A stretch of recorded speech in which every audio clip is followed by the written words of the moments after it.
эне бар, биз жалпы жашап жатабыз. Мен bu yerде отырган жалпы энелерге, анын ичинде өзүм энекеме таазим кылып, башымды ийип, рахматымды айтам. Өмүр менен өлүмдүн алтасы көрүп, бизди чоңойтуп, элесеге жеткизип, сиздердин ушундай бир чоң колдооңуздар менен бүгүнкү көрүп турабыз. Ошол кыргыз элибизге, журтубузга ынтымак, ушундай ынтымак мындан да бийик болсун, бекем болсун, үй жайсыз дегелер кыйналган жан болбосун.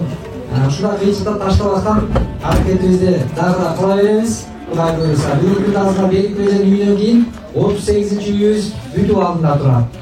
Bunun var ıntımaqtın negizgisi Kuday buyursa. Ana Berik Köjeni çakıraydı. Berik Köje, geliniz eme. Altınday bolğan Berikgül apa altın çakırağı. Ağaç kızı tapşırağı. Geliniz. Nasıl Kuday buyursa, Berik Köjenin 46 yıldan gütkön kıyalı mına бүгін orundalып turat. Sonun ese günge göğe olturabız. Allah Teala'ga çek şükür aytabız. Bizi de uşul günge sebepkar kılgandırına. Kimde kim salın koşkan bolsa, урматтуу мекендештер, ар ким өзүбүзгө таандык соопко ээ болушту насип кылсын жараткан.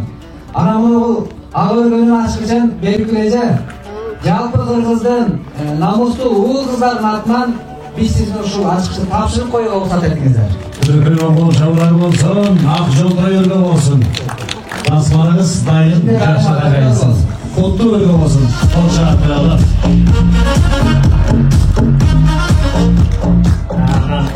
Belki oradan olsun. Bu sezin köpten beri kütkön sezinizi Kuday Teala bugün berip atar. Kuday Teala'ga köpten şükürler aytыңыз.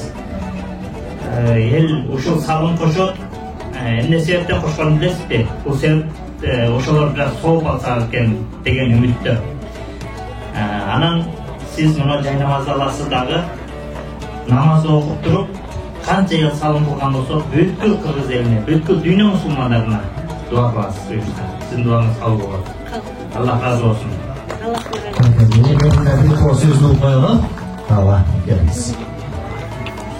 Өзіңіз білесіздер, мен танисыңар, қыздар кіші киінілі, майып болып түрілген, ошодан 33 жаш болып қалдыңыздар. Еме ошомен алып барышып атып, ушул кыздардын насиби чоң экен. Биринчи үйдө бул балам үй салам десе таң калган, мага үйүндөгү сап берет экен депчи. Анан бирок ушул бала орундады. Келди астына. Мен айттым, азамат, мага үйдүн кереги жок. Бул эки кызымдын бактысы тоодай болсун, эл катары кошулсун, ошолор жуунуп чайынып, ошолордун үйү болсун. Менин бакканым эмемдин баары ошо кыздардын эмесине болсун дедим.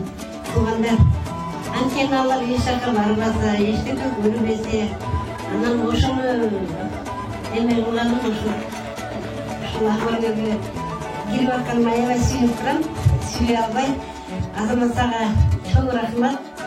Келип ушул мени тиги бу дебей келип мына үйдө бүтүрөм дедим, мен таң болдум, бүтүрөйм азамат. Мына азамат бир айдын ичинде биз ак өргөбүз көтөрүлүп, элдин атынан элдерибиз, кыргыз элдерибиз аман болсун. Ошолордун салымы, ошолордун жанагы бизге мындай оорукерлик, кандай десем, жүрөктөрү менен өздөрүнүн эмесине салган үйүбүз бир ай, 1,5 айда бүтүп калдык. Жетпей жеткениненчи. Анан айтарым, азамат сага.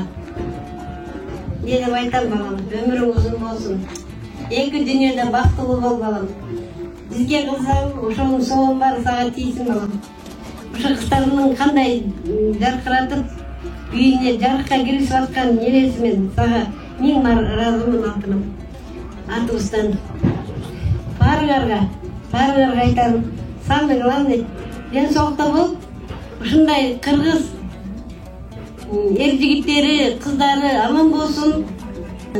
Мага эмес дагы ушундай эмелерди эметсе, буларга Кудайым берелин унутпасын силерге. Ак жол силерге алтындар.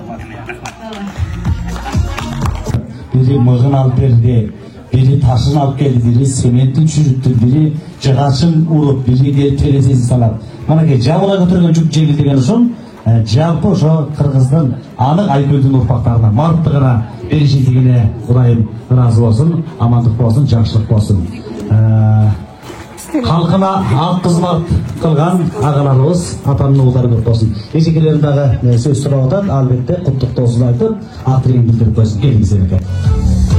Урматтуу могу кайрымдуулук азамат менен силер бул адамдарга 38 адамга там салып берсеңерчи, канча деген адамдын эмесин ойготтуңар. Элелерimiz мына мен de ойготтум. Мен дагы мына бүгүнкү күнү ушул менен кошулуп ушуга салымым 1000 сом болсо дагы деп кошумча кылып отурабыз. Буга чейин көп мындай нерсени мына 70ге чыккан мен эмес, чыккан мен деле ойлогон эмесмин. Адамдардын иманын, акылын ушул кыргызчылык, кыргызбыз деген намысыбызды ойготтуңар. Ошон үчүн силерге ийгилик, айланайын, узун өмүр, сиздердей балдарыбыз көбөйүп, мырзаларыбыз көбөйүп, кыргыз эл үчүн кызмат кыла бергиле. Бизден кийинки жаштардагы ойгонуп, элибизде жардам берип ушундай ынтымакка келе берели. Бүгүнкү коомдук мекемесинен төрайымы Малика Мухаммедовна жигебиз келген тилектерин куттуктоосун билдирсин. Саламатсыздарбы? Арыбаңыздар. Мен ушул мероприятияга шаардан келдим, атайын. Менин атым Малика Мухаммедовна болот. Биз негизгиси колдоо бар алтынды баттабайбыз. Биздин Кыргызстандын ар бир аймагында уникалдуу адамдар жашайт да. Ошол уникалдуу адамдарды колунда же бийлиги жок, же депутат эмес, же бир жерде чиновник болуп иштебейт. Бирок уникалдуулугу ошол колунда бийлиги жок болуп туруп элге жардам берүү. Бул мен ойлойм Аллахтын берген кудурет күчү болуш керек. Анткени деген камчыдан чогуу көлдү кылыш бул ар бир адамдын колунан келе бербейт болуш керек. Муну дагы Аллах берген ошол кандайдыр бир керемет болуш керек. Анан мен ойлойм ушул кайрымдуулук фондду түзүп атканда дагы Аллах өзү жолун ачып көргөзүп, ушундай кылыңыздар деп бир себепкер болуп берген депчи.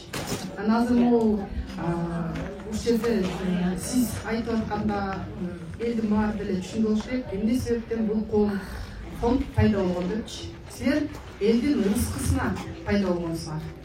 Мен ойлойм, Кыргызстанда ушул уникалдуу кишилердин баардыгынын башы биргесте. Анан ушундай аярлуу катмар. Биздин коомдук бирикме 2015-жылы түзүлгөн. Бул коомдук бирикмеде жалаң ушу аярлуу катмар, мындай айтканда майыптар, аз камсыздуулган үй-бүлөлөр 7, 8, 9, 10 баласы бар. Бирок биздин мамлекет мыйзамдуу өлкө, конституциясы бар, 5 атрибуту бар. Бир гана билимдин жетишсиздиги ошол тең укуктуулукка алып келе албайт.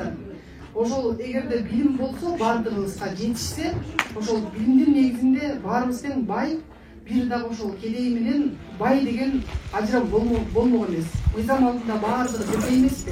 Азыркы учурда мына мамлекет башчыларынын иштегенин биз көрүп атабыз. Албетте тазималарга дагы.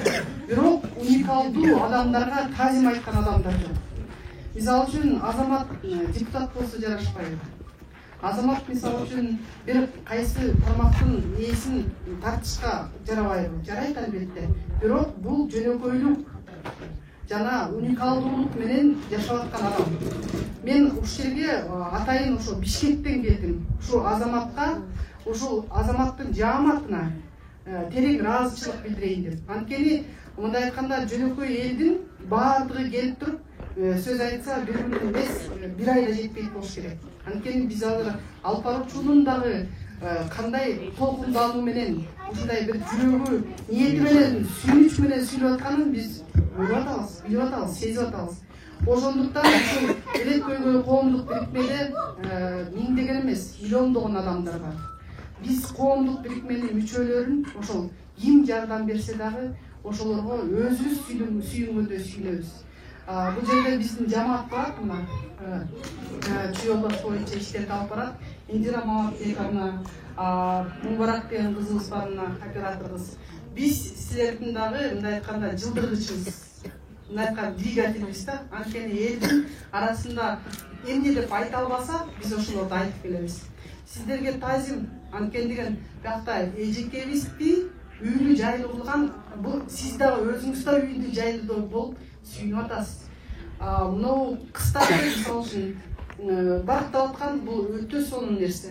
Андан тышкары ошол мындай айтканда эненин баскан жери бейишке, таманы бейиш деп коет.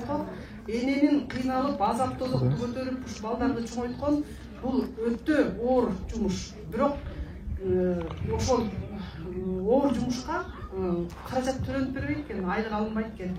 Бирок сиздер ошону чогултуп туруп, биздин апабызга мындай айтканда түбөлүк сонун бир белек берип койдуңар. Бул үй, өргө. Мындай өргөлөргө ушул жерде отургандардын баары жетсин. Аллахым бизге ошол Кыргызстандын келечегин кенен кылып, сиздей балдарды, силердей болгон жигиттерди, мырзаларды, айымдарды ушул Аллахым бере берсин. Жолуңар шыдыр ачыла берсин.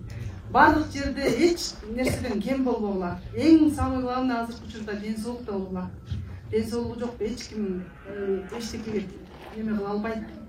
Ошол анан биздин өзүбүздүн ошо эмебиз бар эле, президентибиз сизге ардак грамота тапшырып койгонго уруксат этиңиз,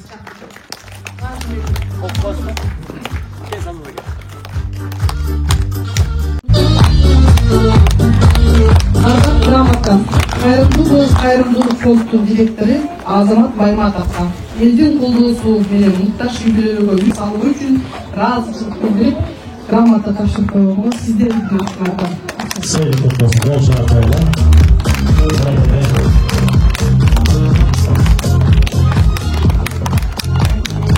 дары жөнөтүп турушат. Ошон үчүн могу жерге үркөрдөй болгон бир үй чакын келди. Кол чабуулар менен тосуп алалы. Жалаң бектер келатат манекей. Эдербек келатат. Элбирбек деген Кыргыздын кыйла жигиттери. Апаке, тоюңузду куттуктап бүгүн ыр бербетин төгүшөт. Ошон үчүн акындарыбыздын ырларын уганып, жаманын уганып, куттуктоосун уганып.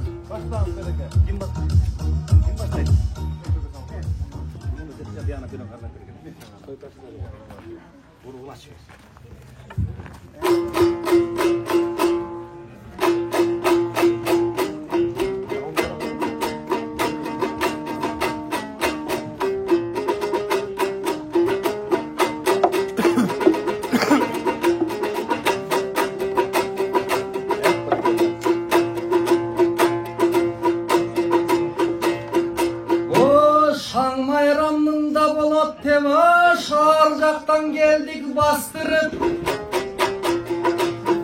toy bolat de uşunda saat 9'dan beri şaştırıp alıp geldi azakem talantay bolgon en mıktı tamadanı başkıdıp demesen ırıstı uşul örgödü bugün ır menen ötsün jakşıdık.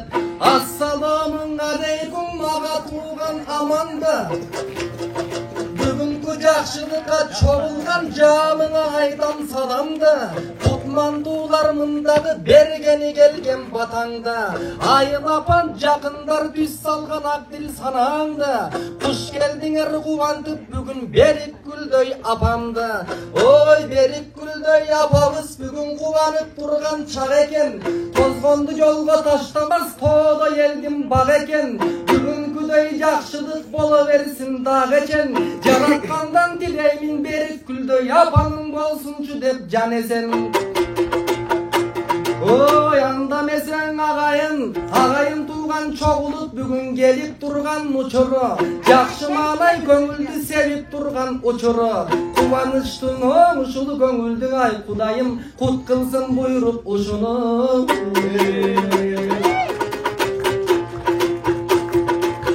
Ой бу Берик Гүлдөй апабыз ha degende birinci uyluu bolgon turbayby.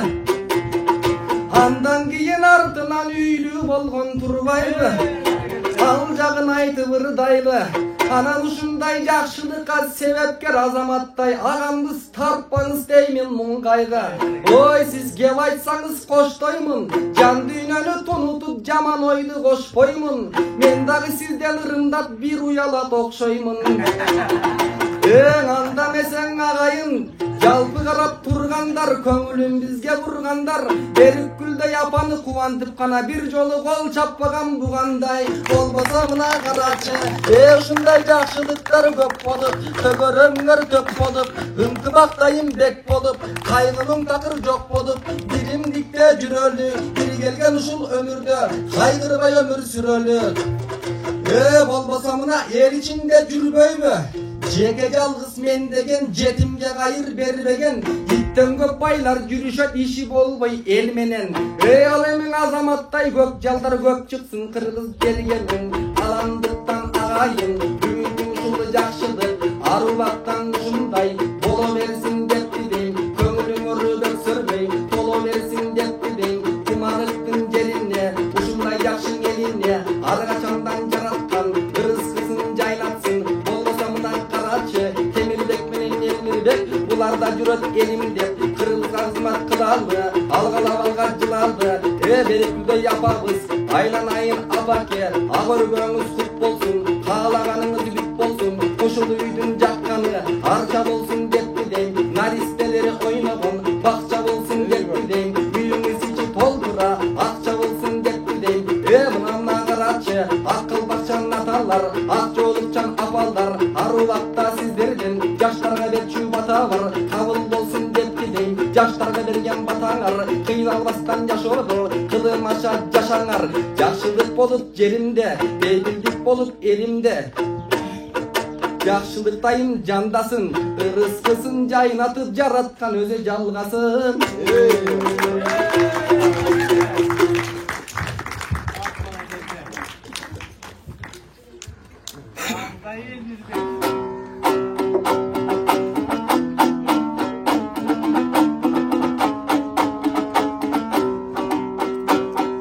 Kayralı aytam salamdıma, menin gayrımdı jurtum amandı.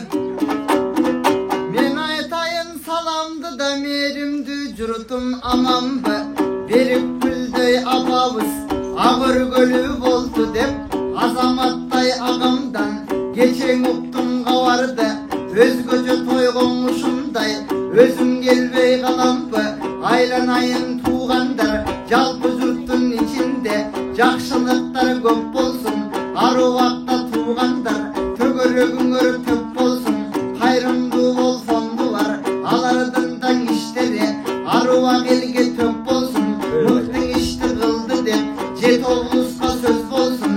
Мына азамат агам баштаган, артында жаштар көп чыкты, кыргыз деп кадам таштаган. Жанаң өзүң айткандай 37-чиң үй экен, акындардын бүгүнкү айта турган күн экен. Ошолордун баарысы пут болсун деп ырдайлы, Берикгүлдөй апамдын жакшылыгын ушинтип жүк болсун деп ырдайлы. Илгертен эле туугандар кыргызды кыргыз таштабайт, кыргызды кыргыз аттабайт. Ошон үчүн туугандар ар убакта жакындар, айланайын асылдар. Бардыгыңарды бүгүн бир дартай турган акым бар. Апаларым келгене, ак батасын бергене, карап олтурсак байкалып турат бул жерде ала тоодой деңгели. Ошон үчүн туугандар кыргызда мынан илгери көмөктөшүп келишкен, колдон келген жардамды аянбастан беришкен. Ошолордун баарысын айтпайм бүгүн деликтен, айланайын туугандар. Мынакей азамат агам дагы бар, анын даңар кыл жагы бар. Мына таластын өзү кулуну, жанга болгон жугуму, көп иштерди мынакей кылып жүргөн убагы. Атпай журттан жакшы сөз угуп жүргөн жубагы. Ошолордун баарысын кошу ырга суналы, акындар ырда олтурса агылатырлар булакта атпай жұрт мына туғандар бары келді қуаттап азаматтай ұл тапқан мында Тарзан атамаңа рахмат атанын ұлы деп қоят қырғыздан ушул кеп болот ошон үчүн туғандар азамат агам сизге да ийгиликтерди дагы бир каалабырдап өтөйүн эмгегиңиздин абыдан баалабырдап өтөйүн токтобостон дагы да жыла бериңиз деп тилейм мындай иштин далайын дагы кыла бериңиз деп тилейм эмиң апабызга мен келсем айланайын апаке апалар деген апалар да берилчү жаш балдарга бата бар Берикүл апамдын ырдасам менин сөзүмдө кандай ката бар биздей болгон балдарга тийсе экен деймин батаңар мында карап олтурсак бүгүн медекем өзү баш болуп темирбек өзү төш болуп калгандары сөз болуп баардыгы бүгүн бул жерге келип аткан убагы Берикүлдөй апамба аянбастан батасын берип аткан убагы акындар дагы абыдан төгүп аткан убагы алдыда турган апалар аларды көрүп аткан убагы айланайын туугандар сиздерге ырдан суналды эми кыскасын сөздүн айтканда жамандык деген болбосун жакшылык элден орносун төкмөлөрүң айткан зор тилек аруак төрүңдө эле бакыт ойносун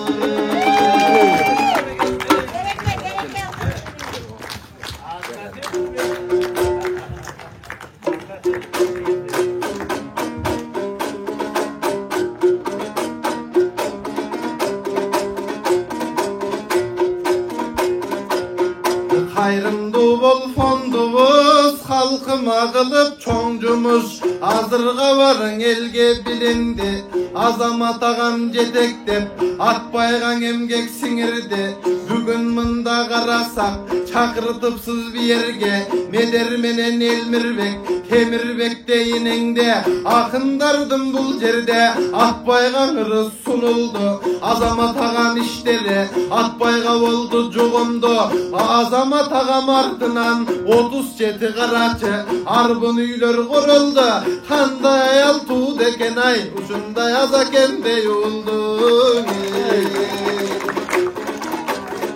көрсөң атасы менен апасы келген экен биерге көп сыйларын көрдү эле мени көргөндө ырдайм силерге Таразан атам баш болуп жанында апам төш болуп көрсө кайрымдуу болгон балам деп андай болбосоң жаман деп болгонуң ыктың адам деп тарбиясын бериптир ошондуктан карасаң азаматтай агабыз эл журтумаң өзгөчө кызматын кылып келиптир кайрымдуу болсоң уулдарың калай элим шеректир анан Медербай кем деп айтты азаматтай агамдан уялайын деп айтты айланайын медекем коштоюн сиздей агамды жандабайт адам жаманды уялам десең эгерде медекем үйлөнүп алсаңды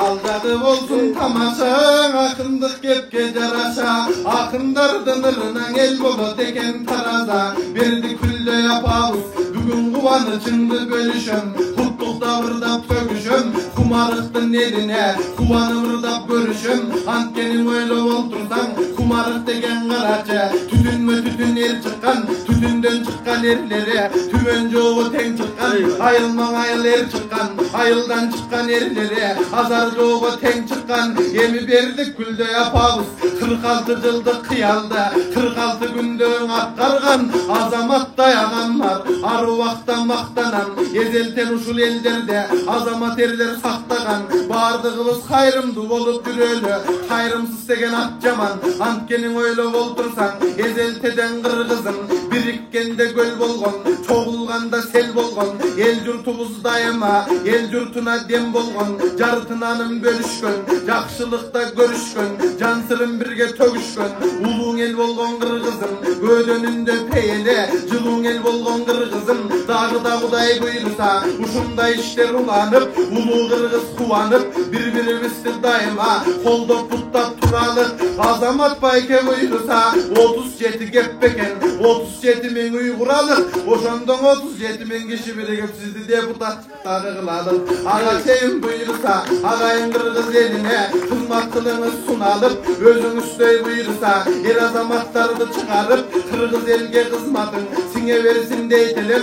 El yurtumuz kadırdı, bile versin deytelim. Antkenin öyle oldursam, azamatday ağama, ağayın Kırgız elinin har bir sözü bataken. Azakemdin aytpasam, andan elim kataken. Görse hizmetka barbay turup da, elge hizmet kıların dalil dedin azakem. Azakemdin emgegi dalil dedi doy tazaken. Oşonduktan daima sizge bugün men bugün jakşılıkты kalaymın. Evegeysiz özündü emgegindi bağlaymın. Hayrımdı bol gezinde ulun işlerde kıl dele. Ustatım ulun Elmirbek agişi dağın oylasan alıdan koldop tur dele. Bolbosan asıl bekle yağabız atayının da vargın dep. Ağayın Kırgız elinin akbatasın algın dep. Jönötüp turgan gezege oşonun barın sizlerge aytıp ırdap getele. Borbordan beri karata geçenler gelip bir yerde elge kıldı tamaşa. Talan baş bolup sözün süylöp jatkana apalarыбыз karaça batasın berip bir yerde.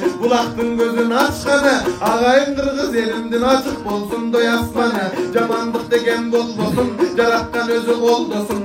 Omat bersin sizlerge omiyin Kuday koldosun. Jalpыңарга tuğandar bakta alaydı ağalaymın.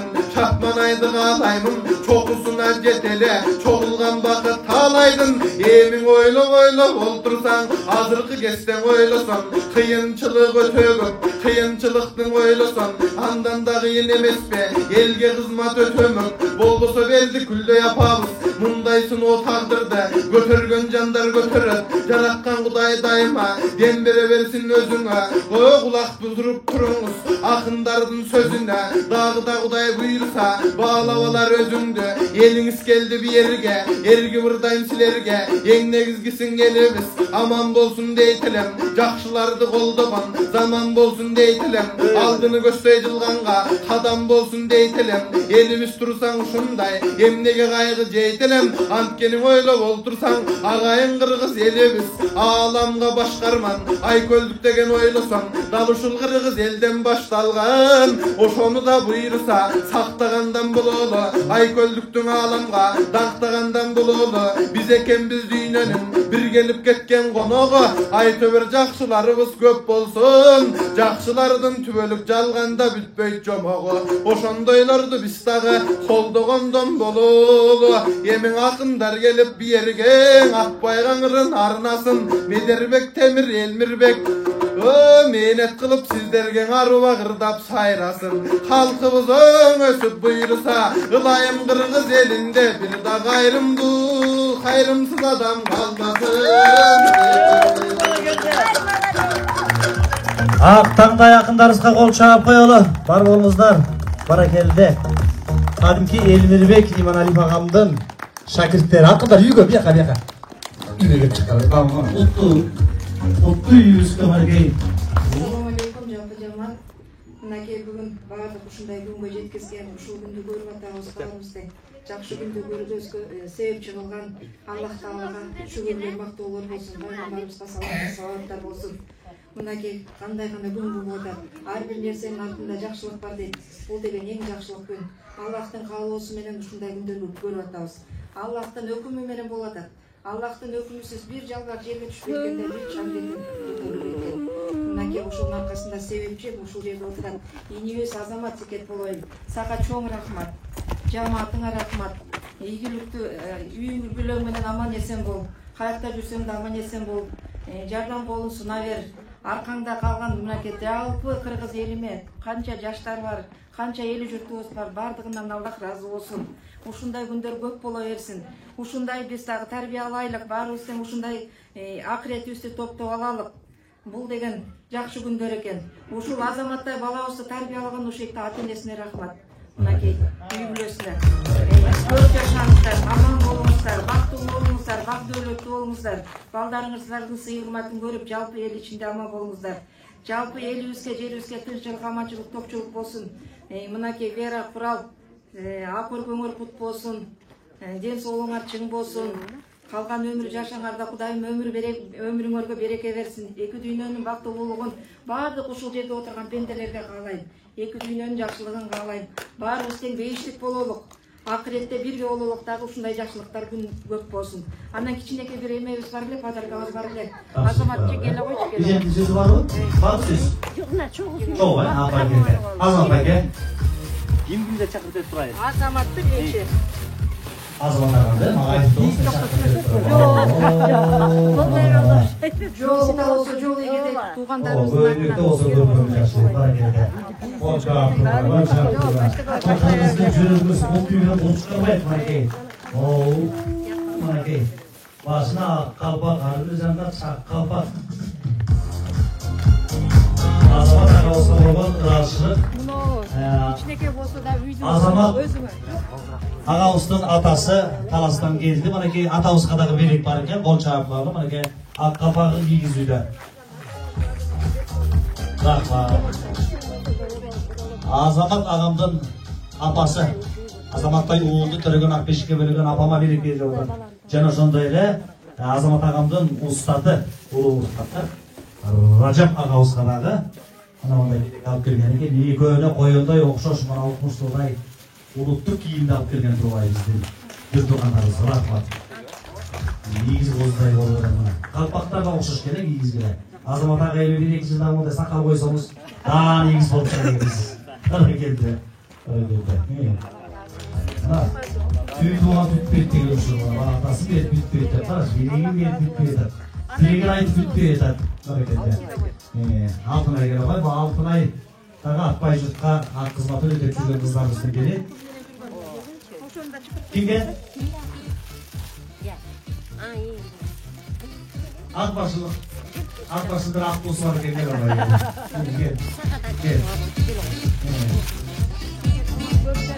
Алтынай кызыбызга апабыз белегин ийип атат.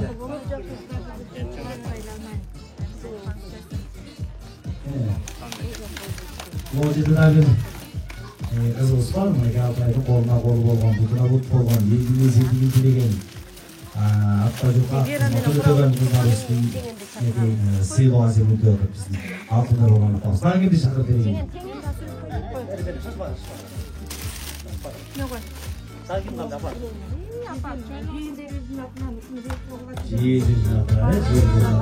Жиендерге дагы салам айта аларбыз. Ким калды? Курал үйдөн эсин немет болуп. Үй ээлери келиңиздер. Үй ээлери. Я Азамат мага жокпу я деп. Ой, ай. Үй ээлери чакырып келди. Эң жакшысың да. Баарыбыз эме. Бүгүн кичине болсо да жол болсо жол ийге кылып туралы, калган эми өзүбүз туугандар тойдо кылабыз деп.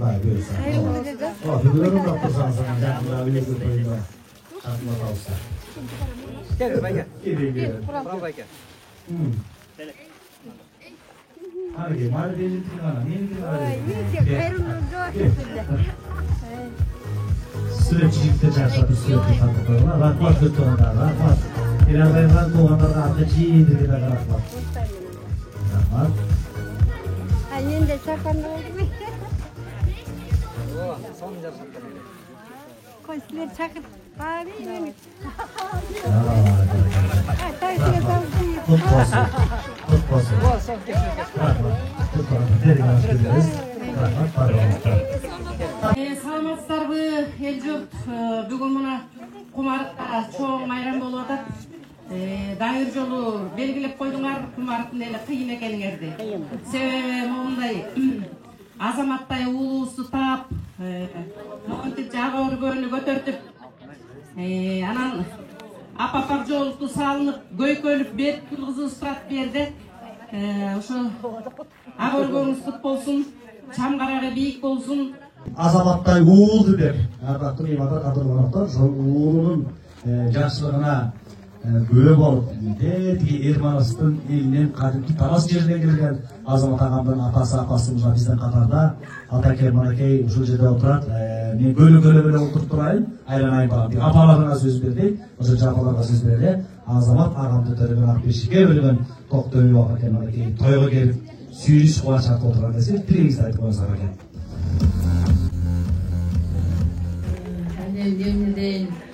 Üşelge kelgen tug'anlar, бүгүнкү таң-той куттуу болсун, чаңгарагы беш болсун, агырдың куттуу болуп, ушунун ичинде жакшылыктар, тойлор көп болсун. Эч ооруба, ден соолукта бол.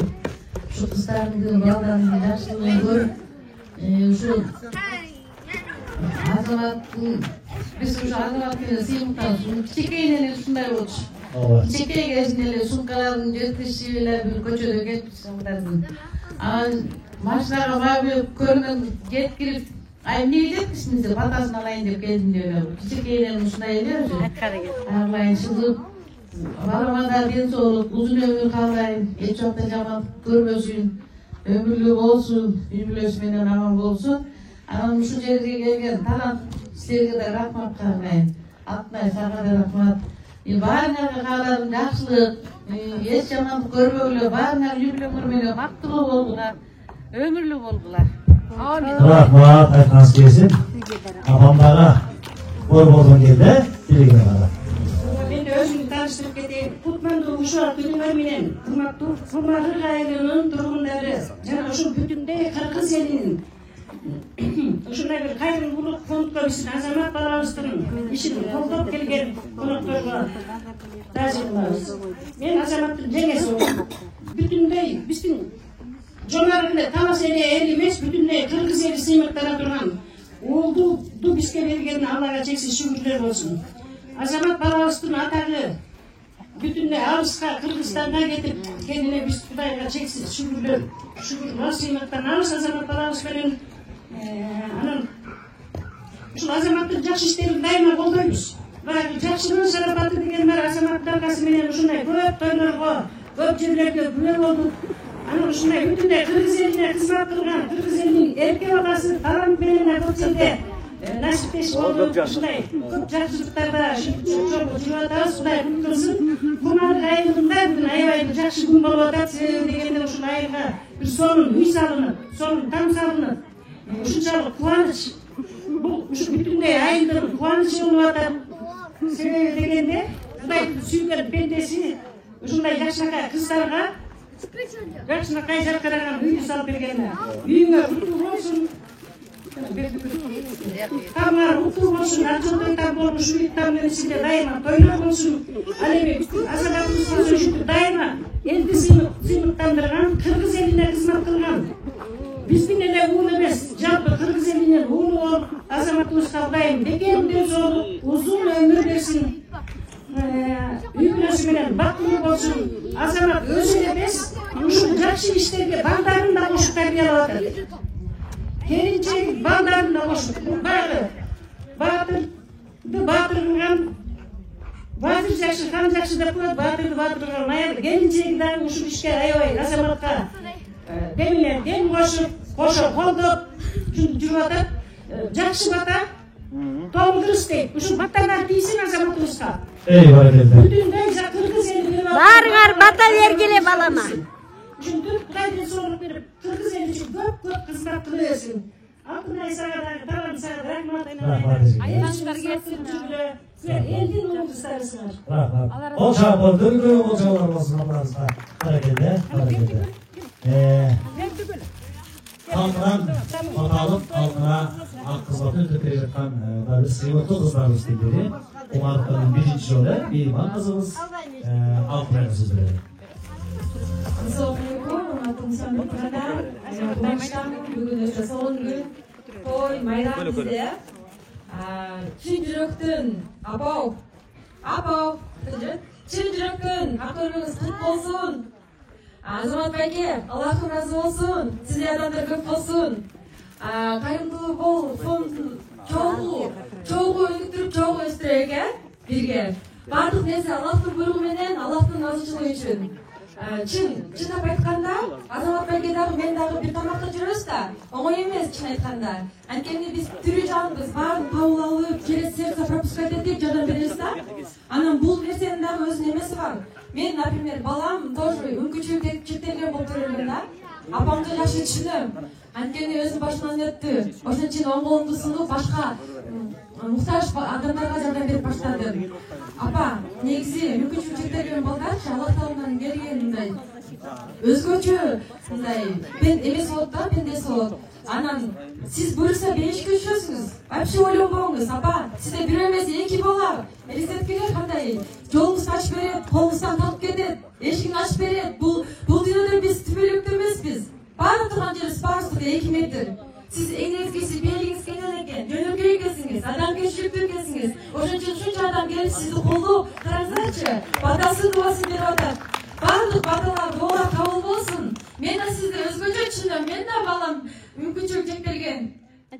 Оңой эмес мүмкүнчүлүгү чектелген балдарды караш. Бирок биз күчтүүбүз.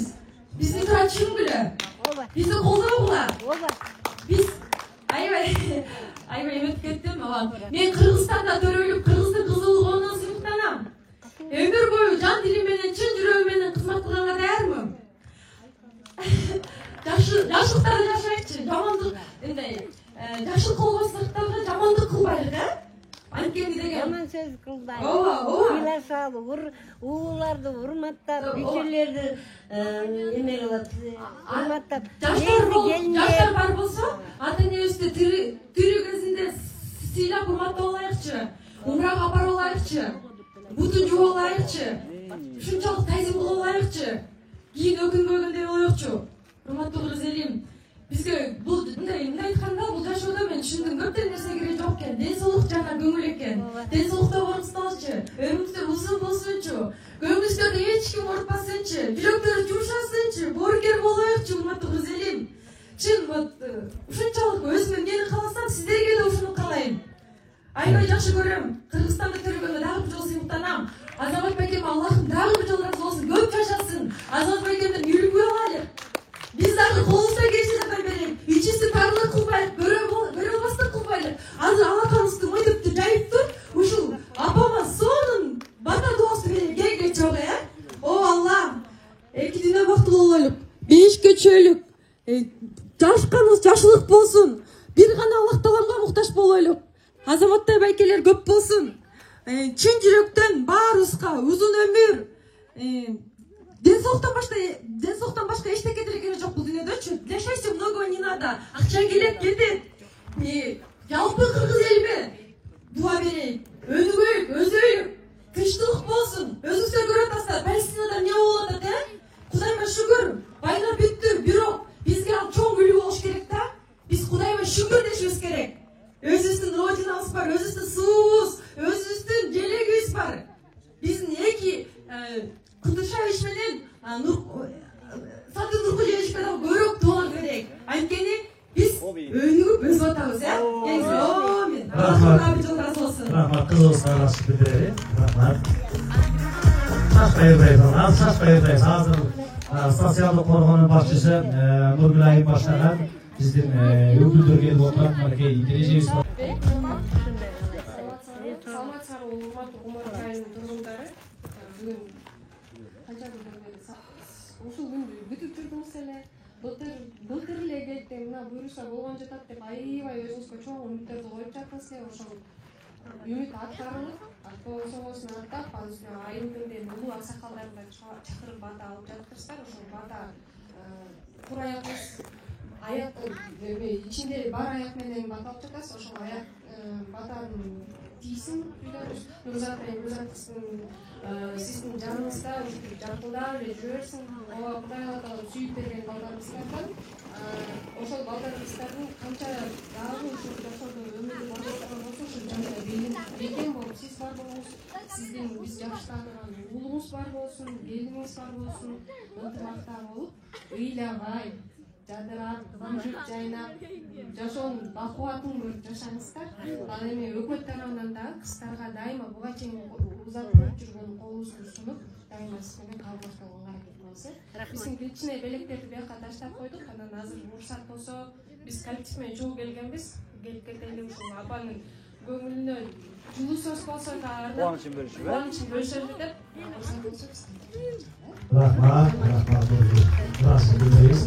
Өткөргө дагы болсуңуздар. Макулбу? Келген жамаатыбыздар менен сыйлоо баракчаларын тапшырып коелу, азыркы келиңиз. Өтө кубанып турабыз, сүйүнүп атабыз.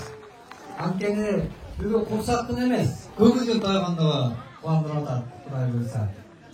Жан дүйнөлөрүшүн бир кайресин. Эми мен бул жерден айтайын дегеним, жалгыз аттан чаң чыкпайт дейт го бир кыздар. Жалгыз дарак бак болбойт дейт. Муну мен эле жалгыз эле бир кыйынчылыктан кылбай албайт экенбиз. Биз ушундай ишти кылабыз деп бир чакырык кылганыбызда ушундай жерде бир эне кыйналып атат десек, чакырыгыбызга кайдыгер карабаган кыргыздын уул кыздары катарыбызга келип, жеңилин жерден, уурун колдон алып, анан мына бүгүн ушинтип чогуу биргиктеп сүйүнүп турабыз.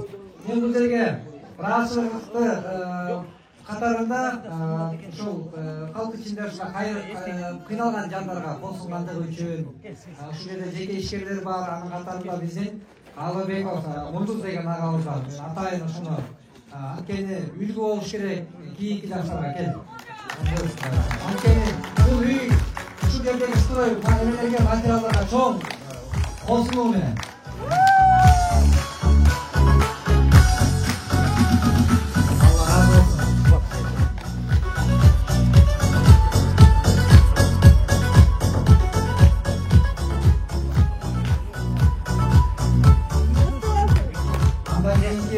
Разылыкты мен билдирем ошо. Кыргыздын неби деген кандай кыйын кыздары бар. Чыган чыкмалары бар. Ошондой өзүнүн кийинки эжесин көрүп сүңгөзөт дейт. Ошондой сонун кыргыздын кызы бар. Мен дайым ошондой иштер жасаганыбызда колдоп, Алтынай убактысын аябаган Алтынай деген карындашым бар. Алтынай бир эле эмес, бир канча кыргызды өзүнүн кичинекей жүрөгүнө батырып алып үйрөт карындашым. Sizge rahmat. Мотивация. Андан кийинки расылык болсо ушул жерде бизде ушу келгенибизде ушул фундаментинен баштап усталарыбызга сүйлөшүп, ушул үйдү күн үчүн тапшырганга чейин өзүңөр жоопкерчилик алып, үйдү жакшынакай зымдыратып бүтүрүп берсеңер деп усталарга сүйлөшкөнбүз. Бул жерде Хусрап деген биздин усталарыбыздын бригадири бар. Кийинки чакырды. Алла таала разы болсун. Ол отурушту кырап, силер ар бир жасап тургузган үйдүн ичинде бул үй бир өмүр сүрөт. Ушу Кудай буйрса ушу салынган үйлөр биздин акыретибиз үчүн акыретибизге салынган үйлөр болсун. Анан бул дүйнөдө мындай жакшы иш менен бирге болсок, акыретте ушул бейиште бир болот дейт. Рахмат.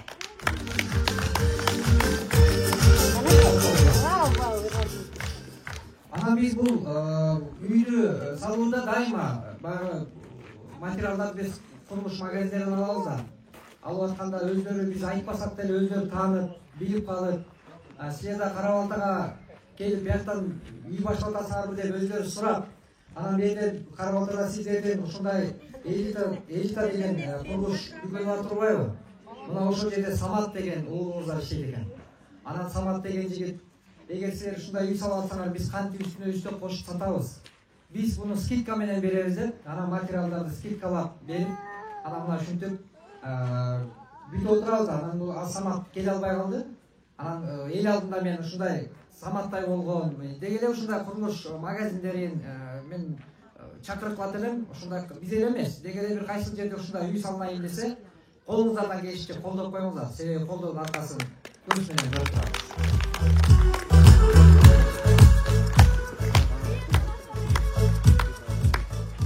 Анан бул жерде Жазгүл деген биздин швейцария иштеткен карындашыбыз бар. Мына ушул карындашыбыз келип бул жерде дагы ушул материалдарды алып берип, аябай сонун колдоо көрсөтүп, мына ушул колдоолордун аркасы бүгүн ушундай жыйынтыкка жетип атабыз. Анан бул Жазгүл дагы жумуштарына байланыштуу келе албай калды. Жазгүл карындашым, Аллах сенден разы болсун. Үй-бүлөңө, жашоо өмүрүңө жараткан өзү берекесин берген болсун.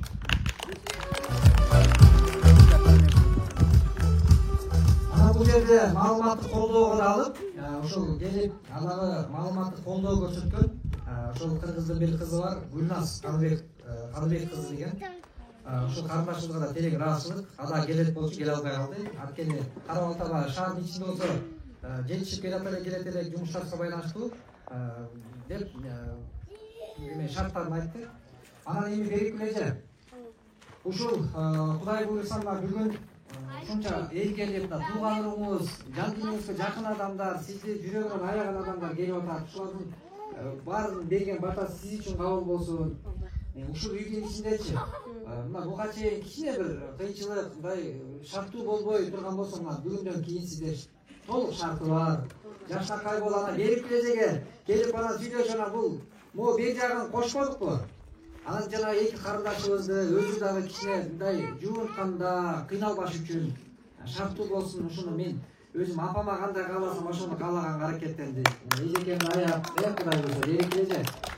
Бүгүнчү жүзүңүздөн эмес, жан дүйнөдөгү кубанычты көрүп, биз кубанып атабыз. Сүйүнүп жашаңыз эже, Кудай болсо. Баарыңыздарга рахмат. Чын жүрөктөн.